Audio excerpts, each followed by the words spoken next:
So hello दोस्तों, चलिए मैं आपको बताता हूँ कि एंगुलर मोमेंटम ऑफ सैटेलाइट क्या होता है। एंगुलर मोमेंटम आपको एक्चुअली में पता तो होगा ही, मोमेंटम एंगुलर मोमेंटम ये चीज़ें हम लोग पढ़ के आए हैं। लेकिन हमें एंगुलर मोमेंटम बताना है अब सैटेलाइट का, है ना। एक्चुअली में उधर पढ़ रहे थे L equal to m v r हो गया। L equal to m v r मतलब एंगुलर मोमेंटम हो गया, और P equal to m v मतलब लीनियर मोमेंटम हो गया। बट उसी को थोड़ा सा और चेंज कर देंगे तो सैटेलाइट को मोमेंटम हम निकाल सकते हैं। कैसे, देखिए मैं बताता हूँ। मान लेते हैं ना बच्चों, आपको यहाँ पे दिया गया है, क्या दिया गया है कि एंगुलर मोमेंटम जो होता है आपको पता होगा, एल से रिप्रेजेंट करते हैं हम लोग। तो एल इक्वल टू क्या होता है, आर। आर जो होता है ना वो जैसे दूरी जो लेते हैं ना, जिस पॉइंट से हम लोग लेते हैं तो वहाँ से उसका डिस्प्लेसमेंट होता है, कितना दूर तक लिए हैं। R cross p linear momentum, ठीक है। इन दोनों को करते हैं तो हमारे पास r p sine of theta आ जाता है। एंगल जो आर और पी के बीच में होगा, आर पी में बता दिया बच्चों, जैसे कल हम लोग नहीं लिखते फोर्स से उसका कितना दूरी है ना बच्चों। जैसे जिस तरफ फोर्स लग रहा है उससे कितना उसका दूरी है, आप जानते ही होंगे इसके बारे में। तो एल हमने बता दिया ये होता है, तो एल का वैल्यू और नहीं लिख सकते हैं, क्योंकि हमें पता है ना पी इक्वल टू एम भी होता है, ये भी तो पता है। तो एल इक्वल टू हम लोग क्या लिख सकते हैं, एम भी आर साइन ऑफ थीटा। अगर आपको पता चल गया कि थीटा का वैल्यू क्या है, 90 डिग्री है, दोनों फोर्स जहाँ पे लग रहा है और ये जो ऐसे आर जा रहा है, सॉरी ये मोमेंटम जो पी लग रहा है इधर की तरफ और इधर की तरफ ये लग रहा है यहाँ पे आर वेक्टर, तो दोनों के बीच का अगर एंगल 90 डिग्री दे दिया है तो इसका वैल्यू 1 हो जाएगा। तो हमें पता चल गया कि एल का वैल्यू एम भी आर हो सकता है जब थीटा का वैल्यू 90 डिग्री हो जाए, ठीक है। तो एल पता चल गया हमें, तो एल यही तो है एंगुलर मोमेंटम। बट हम ऐसे डायरेक्टली नहीं बोल सकते हैं ना बच्चों कि ये एल जो ये एंगुलर मोमेंटम हमारे पास आया है यही हो जाएगा सैटेलाइट का। बट उसको जी के टर्म में लाना पड़ेगा ना, जी जो ग्रेविटेशनल कांस्टेंट होता है उसके टर्म में लाएंगे तभी तो पता चलेगा, वहाँ पे यूज डायरेक्टली कर पाएंगे, है ना। तो यहाँ पे हम नहीं बता सकते हैं कि जो वेलोसिटी कल हमने पढ़ा था, वेलोसिटी ऑफ सैटेलाइट जो ऑर्बिट में घूमता रहता है उसका क्या होता है, root G M by R होता है। यही तो कल बताया था, इसे ऑर्बिटल वेलोसिटी भी बोल देते हैं। तो इसका यहाँ पे यूज कर लेते हैं ना, तो एल वेक्टर हमारे पास आ जाएगा m root over G M by small r into small r, है ना। तो ये कैसे लिख सकते हैं इसको और हटा के, m times root over G M small r लिख सकते हैं ना एल का वैल्यू। तो यहाँ से अगर आप चाहें तो एल स्क्वायर का वैल्यू बता सकते हैं, वो आ जाएगा M square G M R, ठीक है। अच्छे से लिख देते हैं, अच्छे से लिख देते हैं G M small M square R, ठीक है। इस तरीके से हम यहाँ पे लिख सकते हैं। तो एल स्क्वायर का वैल्यू आई थिंक आपको पता चल गया कि एंगुलर मोमेंटम ये होता है। यहाँ से साफ साफ आप देख सकते हैं कि angular momentum directly proportional to root small R. देखिए बच्चों, बहुत जरूरी है समझना कि रूट स्मॉल आर आ रहा है ना। बाकी अगर आप सोचे तो कैपिटल एम तो कांस्टेंट है, जी भी कांस्टेंट है, और मास जो सैटेलाइट का है लगभग वो भी कांस्टेंट होता है। तो वैल्यू आर पे डिपेंड कर रहा है, स्मॉल आर जो कि सैटेलाइट का अर्थ के सेंटर से डिस्टेंस होता है, ठीक है। तो उस पर डिपेंड ऐसे इस तरीका से कर रहा है, ठीक है बच्चों। इस तरीका से डिपेंड कर रहा है, रूट ओवर आर का डिपेंड करता है, ठीक है। और कुछ चीज़ें अगर आप जानना चाहें तो आपको पता होगा, कल ही आपको बताया था एरिया पर यूनिट टाइम जो होता है ना, समय के साथ जो एरिया चेंज होता है वो कांस्टेंट होता है। वो केपलर का सेकंड लॉ आपको कल ही बताया था। जैसे मान लेते हैं d A by D t है हमारे पास, d A by D t मतलब कि जो रेट ऑफ एरिया चेंज हो रहा है ना, जिस समय के साथ एरिया चेंज हो रहा है ऐसे ऐसे, वो कांस्टेंट है। वो होता क्या है, एल अपॉन टू एम। मतलब यहाँ पे भी आप समझ सकते हैं कि एल जो एंगुलर मोमेंटम है उसी के टर्म में आता है।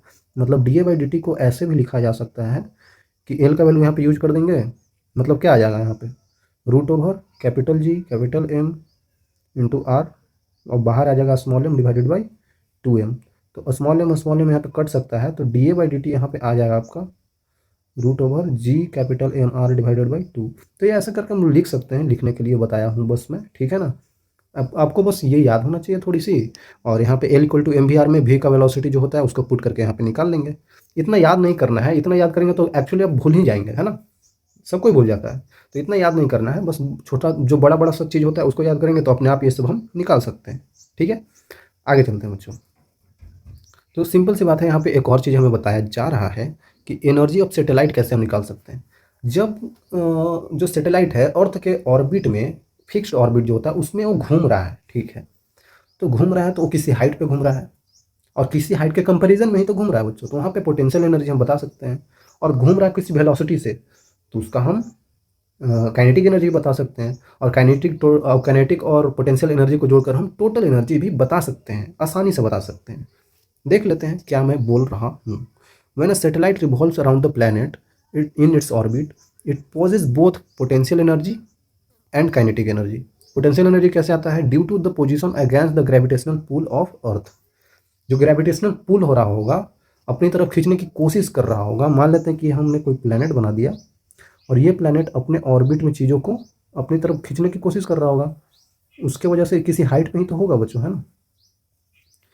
किसी हाइट पे होगा। यहाँ से मान लेते हैं कि यहाँ पे कोई सैटेलाइट ऐसे करके उड़ रहा है ना बच्चों? तो उड़ रहा है तो इसमें वेलोसिटी भी होगा कुछ, मान लेते हैं। और यहाँ पे किसी ये हाइट पे उड़ रहा है, मतलब ये आर डिस्टेंस दूर है यहाँ से, है ना? ये आर डिस्टेंस दूर ही तो है यहाँ से, मतलब कुछ दूरी है, कुछ वेलोसिटी से घूम रहा है। तो काइनेटिक पोटेंशियल आना, काइनेटिक और पोटेंशियल एनर्जी आना नॉर्मल बात है, वो तो आएगा ही, ठीक है। इसका कैपिटल एम मास ले लेते हैं, इसका रेडियस कैपिटल आर होता है, इसका स्मॉल एम मास ले लेते हैं, सिंपल सी बात है। तो अगर मैं आपको बताना चाहूँ तो यहाँ पे लिख सकते हैं, नहीं आराम से लिख सकते हैं। जो पोटेंशियल एनर्जी होगा वो क्या होगा? आपको बताया था ना, एम में अगर हम पोटेंशियल का मल्टीप्लाई कर देते हैं तो हमारे पास पोटेंशियल एनर्जी आ जाता है। तो आप एम इंटू पोटेंशियल क्या है यहाँ पे, इस पॉइंट पे इसका पोटेंशियल क्या है, किसी पॉइंट पे हम लोग नहीं बता सकते पोटेंशियल, माइनस का G capital M divided by दूरी आर। तो इसी को गुना कर देंगे तो हमें पोटेंशियल एनर्जी मिल जाएगा। मतलब क्या मिल जाएगा बच्चों? माइनस का G capital M small M divided by r. ये आपको पोटेंशियल एनर्जी मिल गया किसी हाइट पे, आर डिस्टेंस दूर पे। तो यहाँ पे अगर काइनेटिक एनर्जी भी हम बताना चाहें तो बता सकते हैं ना, half of M we square होता है। तो आपको वेलोसिटी भी पता चल ही गया था ना। तो half of M into V square, भी क्या होता है बच्चों? Root over G M by, ये थोड़ा अच्छे से लिख देते हैं, है ना, root over G M by small R होता है। आपने अभी ही देखा था। तो इसका स्क्वायर किया गया है, ठीक है। तो कितना हो जाएगा? G capital M small M divided by 2r। कोई दिक्कत नहीं होना चाहिए बच्चों यहाँ तक तो। और आपको पता है कि टोटल एनर्जी जो होता है, टोटल एनर्जी ई से बोलते हैं, equal to potential energy plus kinetic energy. दोनों को हम ऐड कर देते हैं, कितना हो जाएगा? माइनस का G capital M small M divided by r plus का जी, ऊपर है ना, G capital M small M divided by 2r। अब दोनों को जोड़ने से आपको साफ साफ पता चल रहा होगा कि यहाँ पे माइनस का G M small M divided by 2r आएगा। देख लीजिए आप करके, देख लीजिए आप करके बच्चों, बिल्कुल सिंपल है, यही तो आएगा ना। क्योंकि ये हाफ है और ये 1 है, -1 है, तो माइनस का हाफ आंसर आएगा। तो ये चीज़ें, ये तीनों चीज़ें आपके पास आ गई। आपको पता होना चाहिए ये क्या है बच्चों? पोटेंशियल एनर्जी ही तो है, पोटेंशियल एनर्जी। इसमें गड़बड़ नहीं करना है। ये है काइनेटिक एनर्जी, बिल्कुल सिंपल है। ये है इसका टोटल एनर्जी।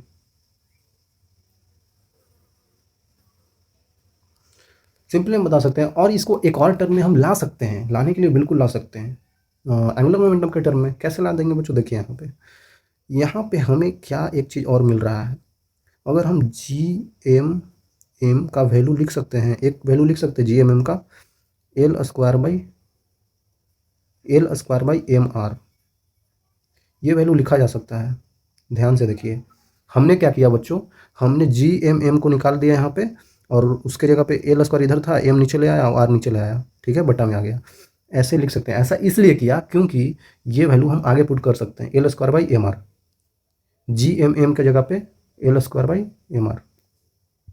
मतलब हम इसको ऐसे भी लिख सकते हैं, माइनस का L square by M R से गुना करेंगे तो एम आर स्क्वायर आ जाएगा, ठीक है।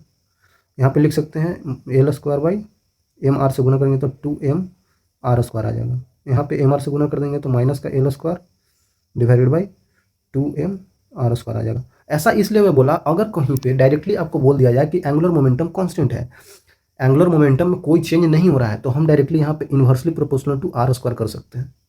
आर स्क्वायर, जो कि माइनस लगा देंगे, माइनस जो है सर, ठीक है। इसीलिए मैंने बोला बच्चों, अगर ये कांस्टेंट हो जाए ना तो डायरेक्टली आप ये लगा सकते हैं, अगर हो तब। अगर नहीं है कांस्टेंट है तो भाई इसी का यूज करेंगे, ठीक है ना, याद रखिएगा, इसी का यूज करेंगे अगर नहीं है तो, ठीक है। तो चलिए आगे चलते हैं, और चीज़ें आपको मैं बताता हूँ। यहाँ पे मैं लिख दूँ क्या बच्चों? यहाँ पे लिख देता हूँ, ये कहाँ से आया? G capital M small m equal to जो होता है वो एल स्क्वायर बाई 2m होता है। Sorry, L square by 2m नहीं यार, मैं क्या लिख रहा हूँ बच्चों, है ना, L square by M R होता है। यहीं से हमने चीज़ों को इधर लाकर पुट करके सबको ला दिया। ये चीज़ आपको पता होना चाहिए, काफ़ी आसान है बच्चों, है ना। तो अब मैं इनके बीच में रिलेशन नहीं बता सकता हूँ। यहाँ पे अगर आप साफ साफ देखें तो आपको पता चलेगा कि जो ये टोटल एनर्जी है और ये जो पोटेंशियल एनर्जी है, दोनों लगभग सिमिलर है। देखिए यहाँ पे बस 1/2 है, मतलब -G m m/r को हम लोग लिख सकते हैं u, मतलब कि E इक्वल टू u/2 हो जाएगा। लिख सकते हैं ना, यहाँ पे लिख सकते हैं E इक्वल टू u/2 आ गया। बिल्कुल आसान से लिख सकते हैं। और चीज़ें अगर मैं आपको बताना चाहूँ, इन दोनों में रिलेशन नहीं समझ में आ रहा है, इन दोनों में यहाँ पे है -G m m/2r, यहाँ पे माइनस, ओके, तो बस माइनस का रिलेशन है, तो E equal to minus of K हो जाएगा। तो यहाँ पे एक और लिख सकते हैं, E equal to minus of K हो जाएगा। एक और रिलेशन आप चाहें तो बना सकते हैं, इन दोनों में बना लीजिए। G m m/r का है ना वैल्यू, इसका वैल्यू यहाँ पे रख देते हैं माइनस का u, तो माइनस का u/2 हो जाएगा, मतलब कि k बराबर माइनस का u/2 हो जाएगा। ठीक है बच्चों, माइनस का u/2 हो जाएगा। तो ये रिलेशंस आपको पता होना चाहिए। u इक्वल टू, एक सेकेंड बच्चों, यहाँ पे इसी से लिखते हैं, u equal to 2 times of e, और यहाँ पे ये लिख सकते हैं E equal to minus times of K, और यहाँ पे हम लिख सकते हैं u equal to -2 times of K. ये जानना बहुत ज़रूरी है ना।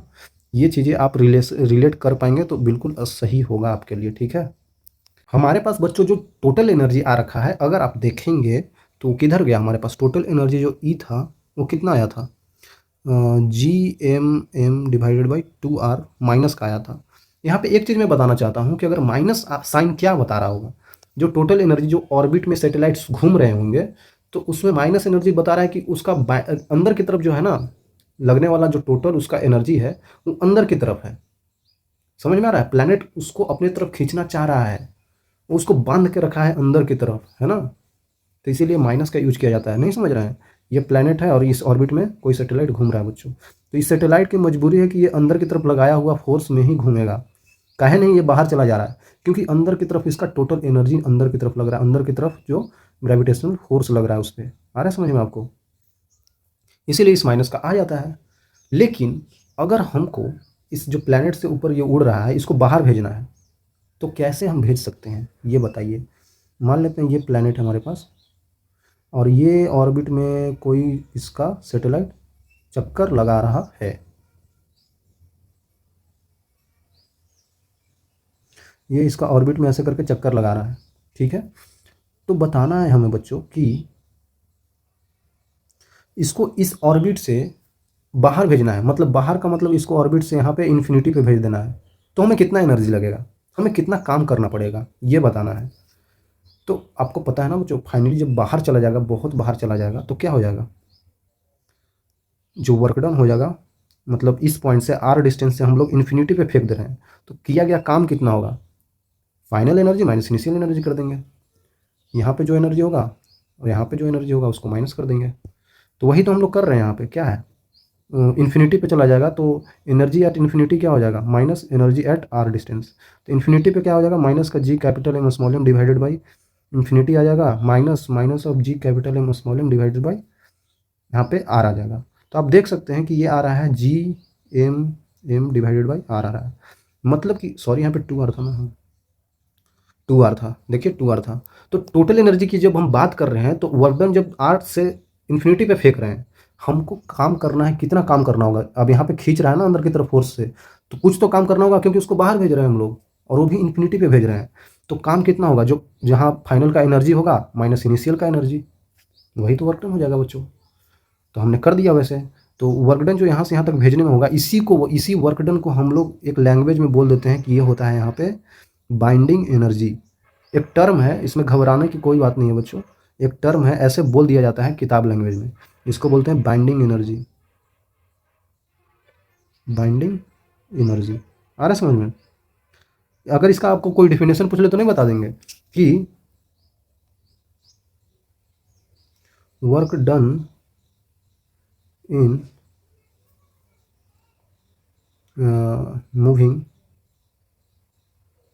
a satellite from R distance to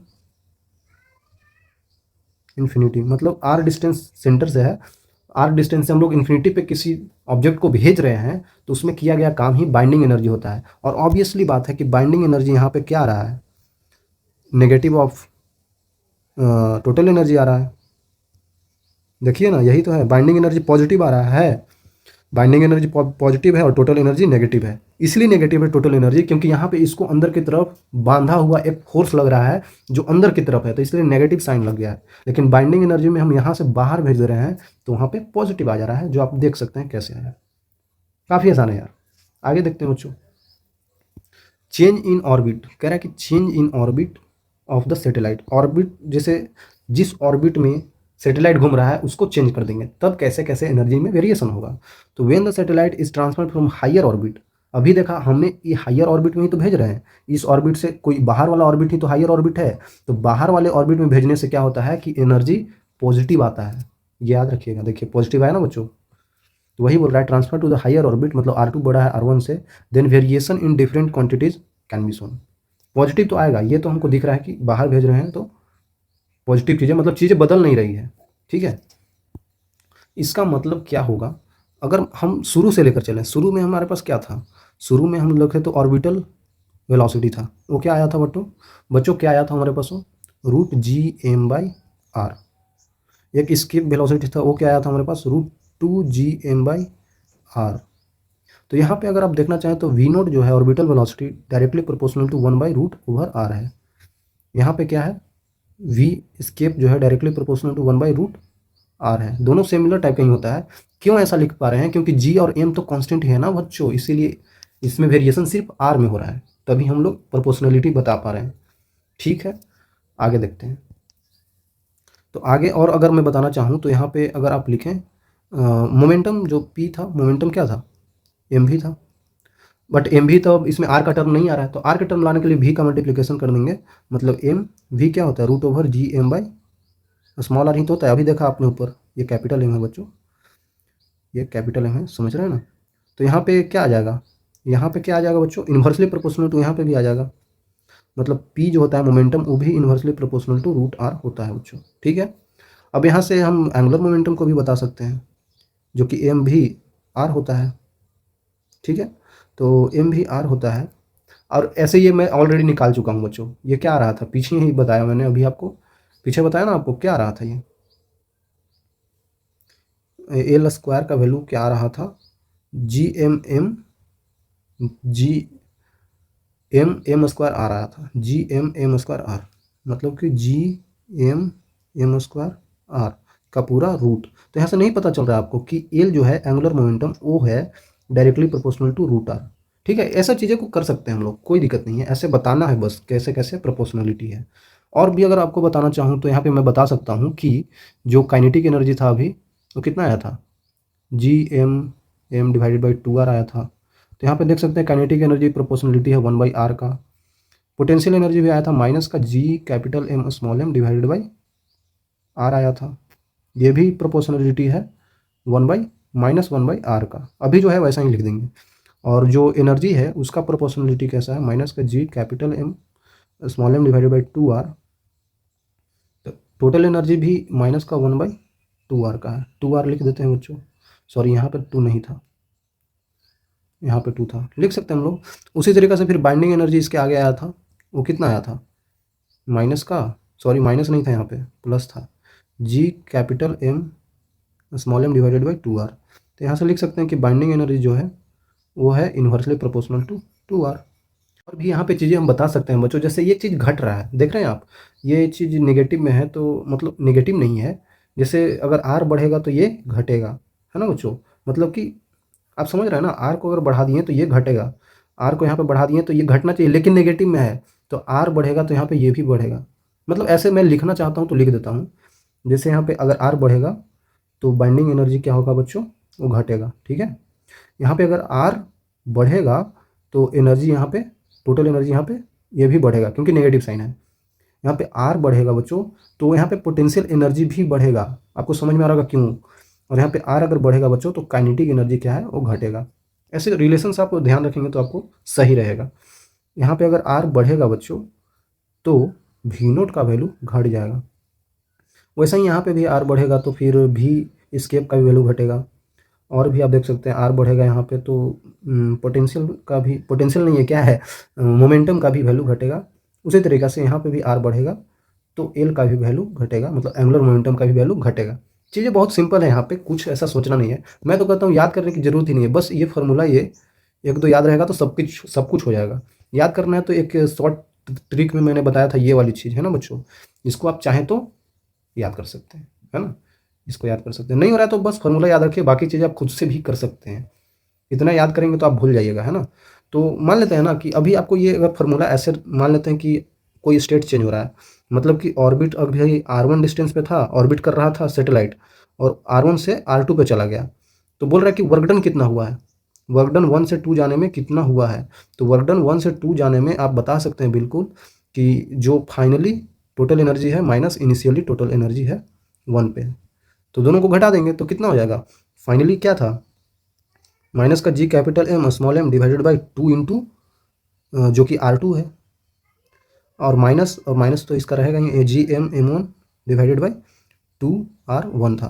तो यहाँ पे साफ साफ देख सकते हैं जी एम एम और नीचे में 2 कॉमन हो जाएगा तो 1/R1 माइनस 1/R2 होता है। ये चीज़ मैं आपको बताना चाह रहा हूँ कि ऐसे होता है चीज़ें, है ना बच्चों। अगर कोई बड़ा सा चीज़ में जा रहा है, मतलब बड़ा ऑर्बिट में जा रहा है, मतलब R1 जैसे R1 से R2 जा रहा है ना, तो बड़ा में जा रहा है तो R2 इधर आ जाता है, R1 इधर आ जाता है, ये मैं बोलना चाह रहा हूँ। ये भी उतना करने की जरूरत नहीं है, अब बस ये ध्यान रखें कि वर्क डन 1 से 2 जाने में फाइनल माइनस इनिशियल करेंगे तो ये बाकी आप कर सकते हैं। फॉर्मूला याद है तो आप बाकी आप कर सकते हैं बच्चों, ठीक है। चलते हैं आगे। ठीक है, एक वेटलेटनेस इन सैटेलाइट क्या होता है, ये भी बहुत आसान सी चीज़ है। देखिए वेटलेटनेस मतलब हमारा वेट ही नहीं हो तब कैसे होगा, तब चीज़ें कैसे होगी इन सैटेलाइट। सिंपल भाषा में अगर समझना चाहें, अभी आप बैठे हो जहाँ पे, अभी आप खड़े हो, आप खेल रहे हो, कुछ भी कर रहे हो, तो आपको नीचे की तरफ ग्रेविटी खींच रहा है, ठीक है। क्या हालत हो, क्या कंडीशन हो कि ये ग्रेविटी आपको खींचे ही नहीं। दो कंडीशन हो सकता है बच्चों, बता सकते हैं आप हमें कमेंट में, आप बता सकते हैं कि दो चीज़ें क्या होगी जब ये हम पे लगेगा ही नहीं, या ग्रेविटी नीचे लगेगा ही नहीं। एक कंडीशन हो सकता है कि हमारा वेट ही जीरो हो जाए, मतलब मेरा वेट ही जीरो हो जाए बच्चों। अभी आप हो ना 60 किलो का, 70 किलो का आप होंगे तो आपका वेट ही 0 kg हो जाए, वजन आपका, तो आप पे लगेगा ही नहीं, कुछ जी लगेगा ही नहीं, क्योंकि mg होता है, m ही 0 है तो लगेगा ही नहीं। पहला केस ये हो सकता है। दूसरा केस क्या हो सकता है कि हम पे लगे ही नहीं। सोचिए mg होता है ना, तो m नहीं लग रहा, m 0 हो गया, अब g का वैल्यू ही 0 कर दें, मतलब g 9.8 मीटर पर सेकेंड स्क्वायर नीचे खींच रहा है जिस एक्सेलरेशन ड्यू टू ग्रेविटी से, वो जी ही नहीं लगे। वो कब नहीं लगता है पता है आपको, अगर आप सैटेलाइट में चल जाए ऊपर, अगर आप स्पेस में चला जाए जहाँ पे एयर वेयर कुछ नहीं हो, है ना। सैटेलाइट के अंदर क्या होता है, पूरा वैक्यूम टाइप बना होता है, तो वहाँ पे क्या होता है ना कि आपको भी वहाँ वेटलेटनेस फील होगा, आपको भी वहाँ वेटलेटनेस फील होगा। वहाँ पे आपका वजन तो है लेकिन आपको खींचने वाला नीचे कोई फोर्स नहीं है, आ रहा समझ में, ग्रेविटेशनल फोर्स ही नहीं है वहाँ पे, तो अब जी का वैल्यू ही नहीं है वहाँ पे। तो इसीलिए दो कंडीशन हो सकता है, या तो एम का वैल्यू 0 की तरफ चला जाए, या तो जी का वैल्यू 0 की तरफ चला जाए। दोनों कंडीशन में क्या होगा आपको वेटलेटनेस फील होगा, मतलब वेट ही नहीं लगेगा, मेरे पास वजन ही नहीं है भाई, एकदम खाली, ठीक है। देखिए क्या बोला जा रहा है कि satellite which does not produce it's on a gravity moves around the earth in a circular orbit, ठीक है, under the action of gravity. मैंने बोला ना जो सैटेलाइट घूम रहा है उसमें थोड़ी ग्रेविटी है बच्चों, इसके कंपैरिजन में वजन अर्थ का इतना सारा है, और जो सैटेलाइट घूम रहा है उसका वजन कम है, उसका मास कम है, तो जिसका मास ज़्यादा है वो तो खींचेगा ना अपने ग्रेविटी से। तो अर्थ अपने ऑर्बिट में इसीलिए घुमा रहा है क्योंकि वो खींच रहा है इधर की तरफ। एक्सेलरेशन ऑफ अ सैटेलाइट क्या होता है, Gm/r² toward the centre of the earth. तो सैटेलाइट पे अंदर की तरफ कुछ तो एक्सेलरेशन लग रहा होगा। आपको मैं ऐसे बताना चाह रहा हूँ कि मान लेते हैं कि ये हमारे पास अर्थ है, अर्थ बच्चों अपने ऑर्बिट में एक सैटेलाइट को घुमा रहा है। बिल्कुल सिंपल सा कंडीशन है आपके पास। यहाँ पे ये मान लेते हैं सैटेलाइट है, ठीक है, सैटेलाइट कुछ बड़ा बन गया कोई दिक्कत नहीं है, ठीक है, सैटेलाइट है ये। सैटेलाइट के अंदर कुछ आदमी होते हैं, हम लोग होते हैं, और उसी में हमको फील होता है वेटलेटनेस। मान लेते हैं ये आदमी यहाँ सटा हुआ है, ये जो आदमी है यहाँ पे, ये इधर सटा हुआ है, इस सरफेस से सटा हुआ है, ये जो सरफेस है इधर, क्योंकि इधर की तरफ खींचने वाला फोर्स है ना, इधर की तरफ अंदर की तरफ खींचने वाला फोर्स जो है ग्रेविटेशनल फोर्स अंदर की तरफ लग रहा होगा, इसके सेंटर की तरफ। इसका रेडियस कैपिटल आर है और यहाँ से इसका दूरी कितना है बच्चों, यहाँ से इसका दूरी कितना होता है, स्मॉल आर होता है। अंदर की तरफ एफ ग्रेविटेशनल लग रहा होगा, बाहर की तरफ अगर ये सटा हुआ है इस सैटेलाइट से, ये सैटेलाइट से सटा हुआ है बच्चों, तो इधर इसके बाहर की तरफ इसको नॉर्मल रिएक्शन फील हो रहा होगा ना, क्योंकि इधर है तो इधर फील होगा। ऐसा मान रहे हैं हम, ऐसा हमें कुछ पता होता नहीं है अभी, ठीक है। ठीक है बच्चों, नहीं पता है तो आप ये नहीं बता सकते अंदर की तरफ जो लगने वाला है और ये बाहर की तरफ जो नॉर्मल रिएक्शन टाइप है, तो ओवरऑल ग्रेविटेशनल फील्ड का तो वैल्यू ज़्यादा है ना, ये तो ज़्यादा है अपने तरफ खींचने वाला। तो मान लेते हैं कि इसमें एक्सेलरेशन ऑफ द सैटेलाइट जो दिया गया है इस पर एम ए लग रहा हो, जैसे मास इंटू एक्सेलरेशन है ना, मास इंटू एक्सेलरेशन तो होगा ही। ठीक है, तो हम अभी यहाँ पे दिखाते हैं। देखिए अंदर की तरफ लगने वाला gravitational force minus normal force equal to m into a. ठीक है, कर सकते हैं ना बच्चों, एम इंटू ए, जो एक्सेलरेशन से ये घूम रहा है और ये ऐसे लग रहा है, सिंपल बात है। तो ग्रेविटेशनल फोर्स क्या होता है, G capital M small M divided by जो आर डिस्टेंस का square minus normal reaction equal to m into acceleration due to gravity आपको दे रखा है एक्सेलरेशन ऑफ द सैटेलाइट जो कि है G M by small R square. तो यहाँ पे लिख सकते हैं G M by small R square. Overall अगर देखा जाए तो ये वैल्यू यहाँ पे और ये वैल्यू दोनों सेम है, दोनों इधर उधर कट जाएगा, तो हमारे पास फिर फाइनली बचेगा क्या, वो नॉर्मल रिएक्शन जीरो हो जाएगा।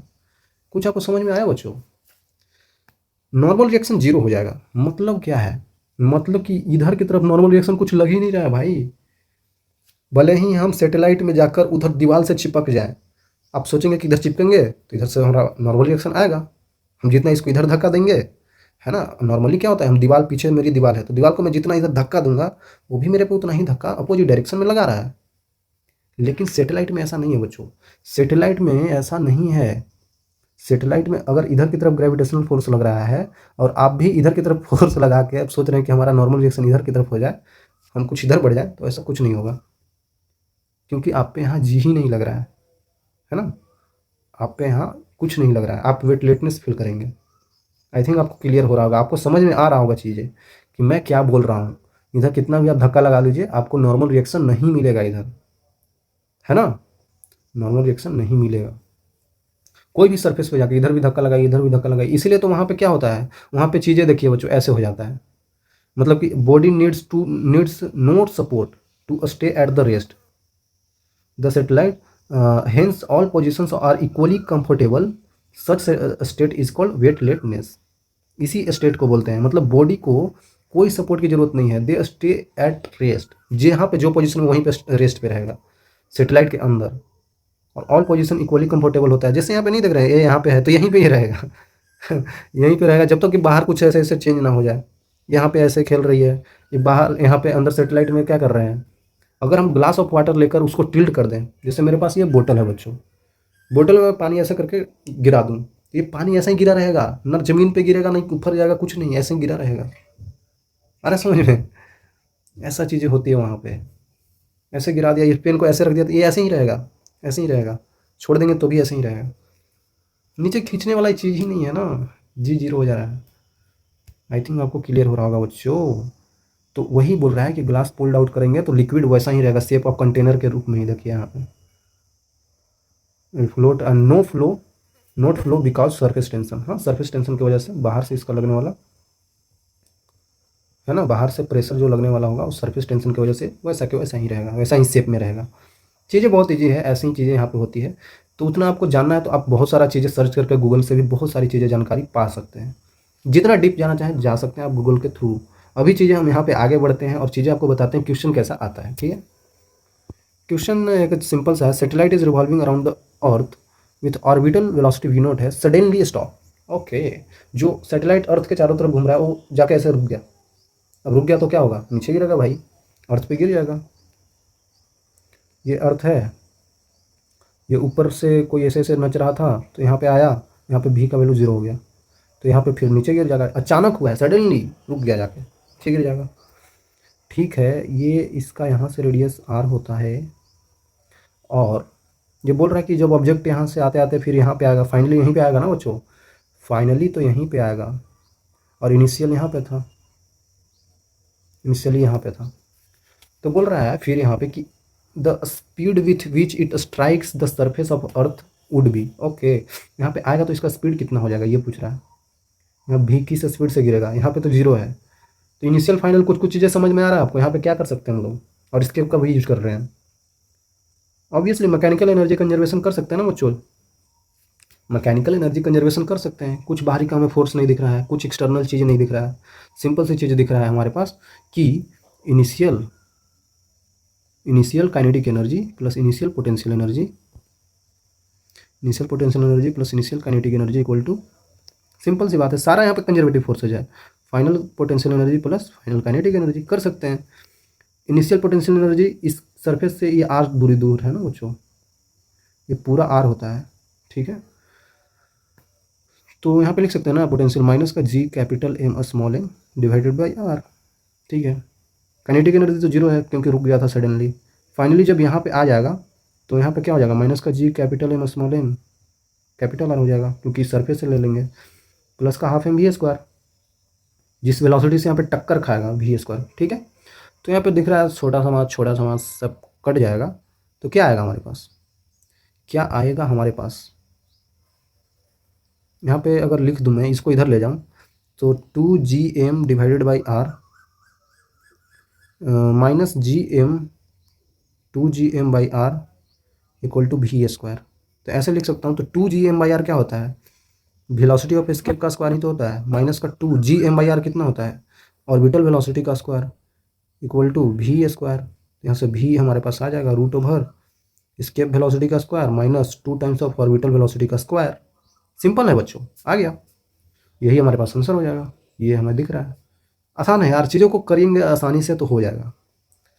तो यहाँ पे क्या है, यहाँ पे क्या है बच्चों कि small body of super dense, मतलब बहुत ज़्यादा डेंस है, मटेरियल से बना हुआ है, whose mass is twice of mass of earth, earth के मास से ट्वाइस है, ठीक है। मतलब कि कोई मास ऑफ प्लैनेट जो है वो 2 टाइम्स मास ऑफ अर्थ है, ठीक है, मतलब बहुत भारी है। But whose size was very small, okay, as compared to the size of earth. मतलब अगर ये प्लैनेट कुछ ऐसा है तो ये अर्थ प्लैनेट कुछ ऐसा है, मतलब ये छोटा है बच्चों, है ना। और आगे बोल रहा है फिर स्टार्ट फ्रॉम रेस्ट, ये रेस्ट से स्टार्ट होता है एट हाइट एच, अभी इन दोनों के बीच के दूरी का हाइट एच है जो कि बहुत छोटा है, एच का वैल्यू जो है ना काफ़ी छोटा है आर से, above the surface of earth और reaches the surface of earth surface in time t. बच्चों ये मान लेते हैं ना कि ये चीज़ यहाँ पे जा रहा है, तो अर्थ के सरफेस से कभी टकराएगा तो टाइम टी में, तो टाइम टी कितना होगा ये बोल रहा है। तो सिंपल सी बात है, अगर आप चाहें तो ऐसे नहीं कर सकते हैं, ऐसे नहीं कर सकते हैं। देखिए मैं क्या बोल रहा हूँ, ये मान लेते हैं अर्थ था, अर्थ से ये ऊपर थोड़ा सा छोटा सा,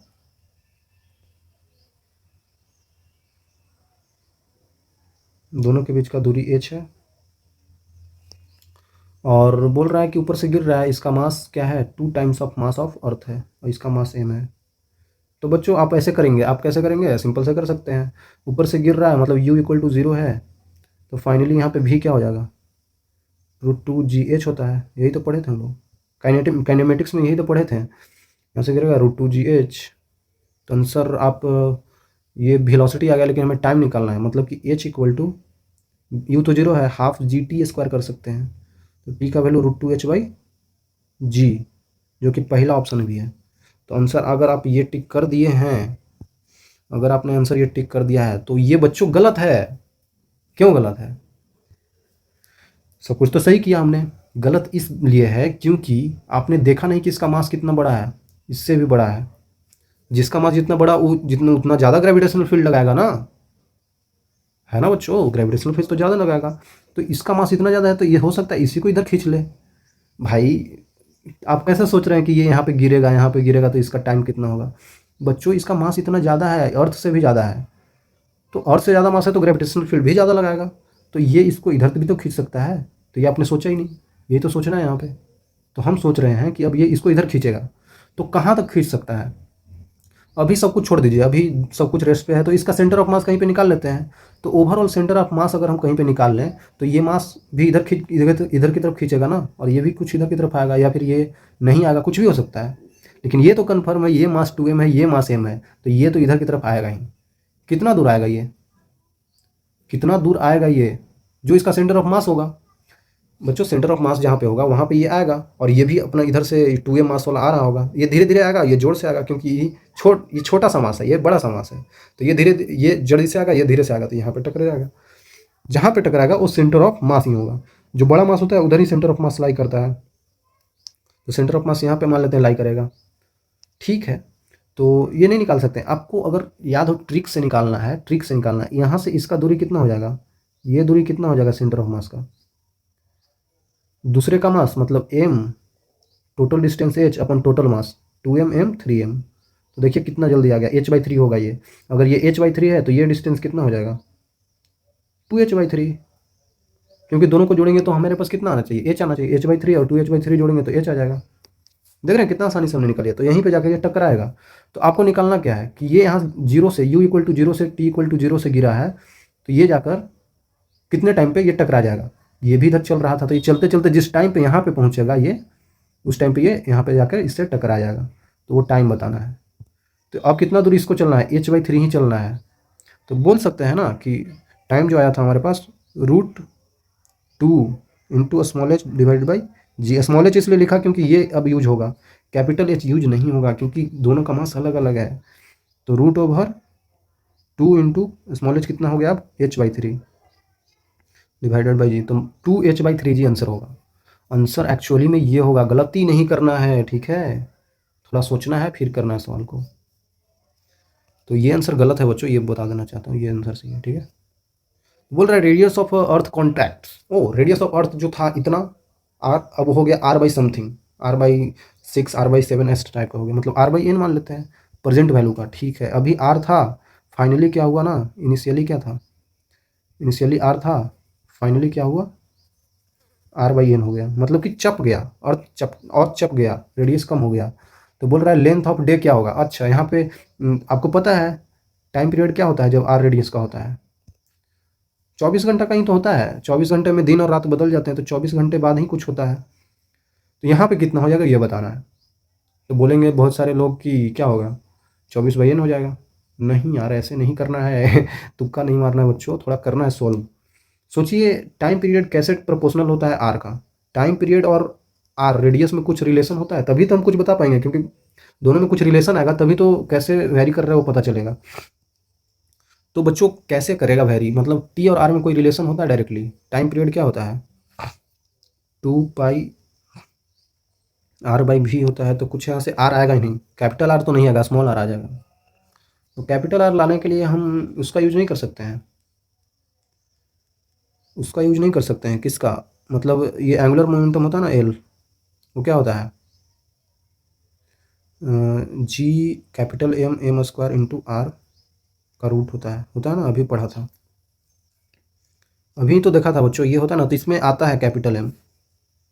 ओके, तो आपको क्या लग रहा है कि एंगुलर मोमेंटम यहाँ पे यूज किया जाए।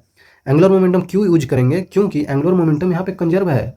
क्योंकि अभी अगर रेडियस आर है, अभी अगर रेडियस आर है तो कहाँ से कुछ ओमेगा में वेरी ही नहीं होगा, क्योंकि जो एल होता है ना, जो एंगुलर मोमेंटम होता है, आपने पढ़ा है ना, mvr पढ़ा है ना, इसको हम ऐसे भी तो लिख सकते हैं, mvr लिखते हैं तो इसको ऐसे भी तो लिख सकते हैं, L = I ओमेगा भी तो होता है,